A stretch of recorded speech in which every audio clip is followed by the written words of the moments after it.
Once again, us, our team, absolutely killing it. These new transmogs, I have no words. They are the most beautiful transmogs I think I've ever seen out of any of the previous transmog sets. We have the family game pop-up Captain Pirate. This is great. Finally, I agree. Finally, we get this family game pop-up Captain Pirate. I've been wanting this forever. You guys know I've been saying this for 9-10 years even, that I've been wanting a family game pop-up Captain Pirate. We got the Fatal Charm Barbaric Queen. This is beautiful.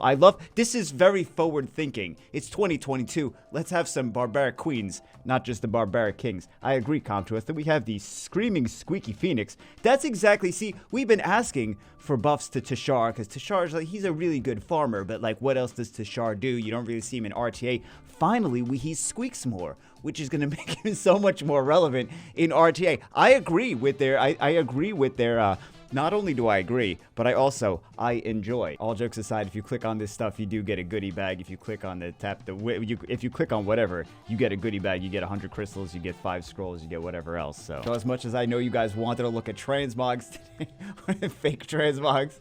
Oh, sorry to disappoint you, they're fake transmogs. Today we're taking a look at 2 different things. I wanted to show you guys some more Dark Robo gameplay, because I've been just using him and using him and using him. He's been so good. He's been so... I mean, I wouldn't say consistent. He's kind of consistent-y. It's Summoner's War. Is anything really consistent? I guess Mo Long is kind of consistent for the most part. Most of other things are not consistent. But yeah, I've been using him. I've also been legit using Roy, the Wind Vagabond. Mostly because, like, I like to bring LD. I am an LD5 abuser. I know. I am a terrible person. I agree with you. So I like to pick my fun toys that I like to play with. So then I pick a 2-star to ensure that I can get my fun toys through the pick man phase. So I've been just using Roy the Wind Vagabond. I have him fast on just speed HP with decent accuracy to make sure that he decreases attack gauge, does some defense break. For a 2-star, the value in Specialty, in 20-star Specialty, is that he's a 2-star and he allows more toxic stuff, as you've seen on the screen, to get through. So the next one, I think that he just didn't bring 2 speed leads. Or I think maybe he didn't bring any speed leads. He didn't bring any speed leads. So I was like, we could definitely control this. Just ban out the Hey Gang. There's nothing to interrupt and increase attack gauge. I wasn't even too worried about the Asimo or anything, right? So we got the strip, decrease, or absorb attack gauge, not just decrease. We got the absorb the attack gauge. We got a lot of continuous damage there. It did not take out the Gina. And then we got the ridiculous AoE CC with the broken light monkey. He got a nerf. I mean, he's still good when he works. I've had these matches where I've done skill 3 and he didn't do anything. And I'm like, oh, I lost. Okay, that's fun. Again, more of the same thing. I think Molly was banned out in this case. Because with my luck glancing on everything. Yeah, so we didn't get one of the dirty broken LD toys through the pick ban phase. Too bad, so sad, right? So we got the Blade Crush, which is going to absorb a lot of attack gauge there. And then the Ninja is just going to do ninja things, right? Actually, here we see Royd doing some Royd things. Well, not right here. I think we go for the, Kung Fu Girl. And then she just dies anyway. And then at this point, what is Molong? Molong's gonna... They always like to go for the skill. You notice... Well, it's late in the match anyway, so it doesn't really matter. But the Dark Robo has actually been pretty decent with his skill 3 when Kinky is the last one on the field, with the especially with the attack power buff. But if Kinky's the last one on the field, just all those continuous damage right onto Kinky actually does pretty well. So I don't know if we see it in this specific situation, if he's going to have his skill 3 right here. But there we go. Yep. More first pick Royd into the same. It's the same picks. It's not always the same picks. Sometimes it pivots into different things. But for these, it's the same first picks. Because I want to show you guys. I don't want to show you guys Diana. You know what she does if I pick Diana or whatever. But like if I pivot completely. But but I wanted to show you guys the Dark Robo, because we haven't seen too much of the Dark Robo. We saw a little bit in the other video, but we didn't see too much of it. This is so dangerous right here. If the light Dryad actually if she violent procced, that would have been game. That would have been game. That's such a nasty unit. So I think really that should be the first target, because that is the unit that is the scariest to me. Is if she gets a turn, it's over, right? So the monkey is just, I mean, monkey's going to town. Monkey's actually not even getting resisted, which is odd, because sometimes it gets resisted and doesn't actually land anything. Again, I've seen these matches where he just does absolutely nothing at all. So here we have the attack power break, which is actually, all those debuffs is very strong against Douglas, and then also the attack power break is very strong against Douglas too, because his passive is based on his attack power. So attack break is actually pretty nice on him. Great debuff. So this is another one that I wanted to take a look at. This player on the left-hand side is using all new or newly buffed, like the 2As, this double 2As are new. He actually got the both LD5s in as well.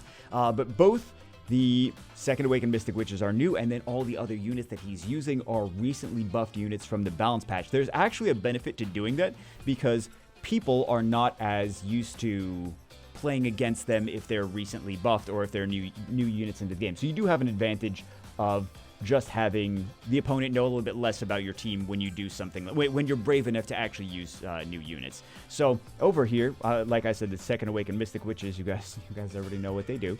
The Light Chimera, the one that just died, is a guaranteed crit if the enemy is under inability effects with his Squall. That's all the Chimeras now, so guaranteed to crit if the enemy is under inability effects.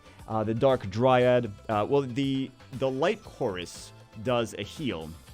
Now, if his allies have, like right there, you saw the Dark Dryad heal, but it's based on the Light Chorus's passive now. So she's not going to heal now because you've got the heal block. So, but yeah, that's what he does. And then the Dark Dryad is now a strip of 2. You guys might have glanced over that one, but the Dark Dryad, because we really didn't mention it too much. We didn't take too much time into it. We were too busy talking about other things. But Dark Dryad strips 2 beneficial effects now instead of just 1. Same guy, same team for this match. Juno's going to be banned. Juno's a counter to the entire team. Because there's all those harmful effects. There's all the continuous damage, block beneficial effects, stuns.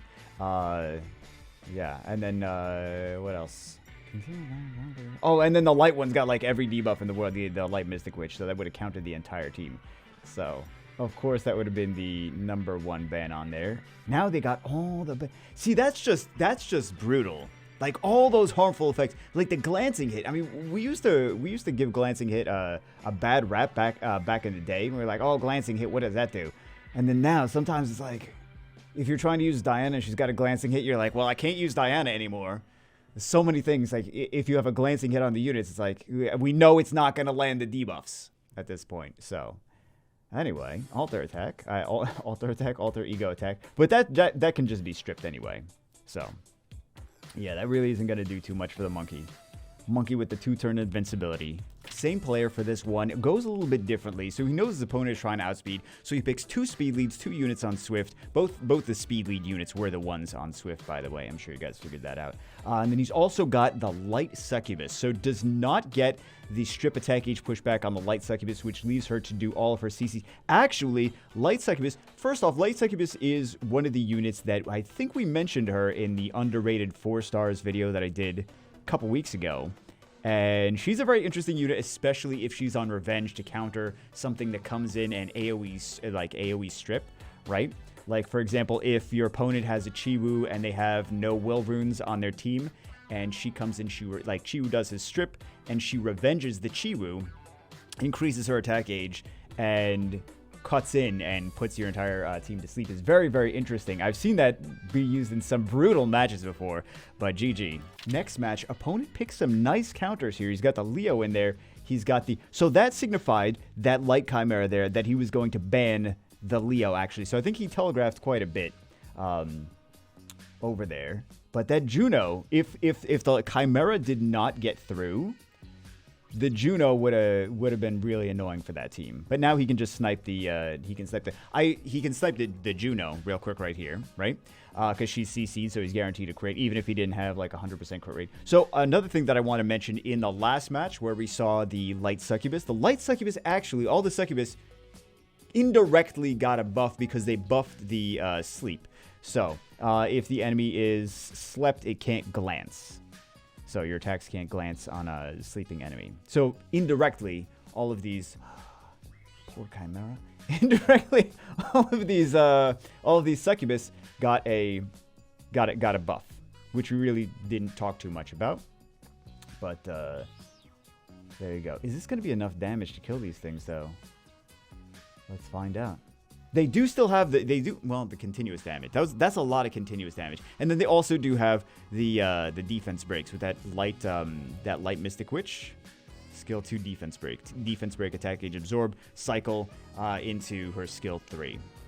Not a whole lot of additional damage in artifacts there, but that's like there's so many units that you need to put additional damage artifacts in. You can't have it on everything. I mean, you can if you have farmed artifacts 24 hours a day, 7 days a week. Last match of this one, then we'll call it a day. I just thought it was a really cool comp that this guy is using. That he's using so many new units, or basically almost all new.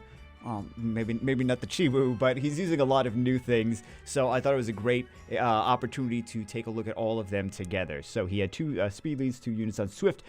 I was not expecting the Fran to be the first one. I was expecting the Tableau to move first before anything else. But he does cut it. So they weren't speed tuned. He does cut in with the with Chibu, takes a turn, and all that. So it's basically game unless Samath can come back from the dead. Samath can do his little Samath revival show and win that way. I'm not sure necessarily that he can't revive. Can't revive because the light Mystic Witch. I forgot about that. I forgot about that passive. Anyway, that got the passive, the skill 3. That's it for this one. Hope you guys enjoyed it. Hope you guys picked up that. Remember to click on the things in the transmog pack to actually get your to get your free stuff. Anyway, that's it for this one. See you guys always in the next one.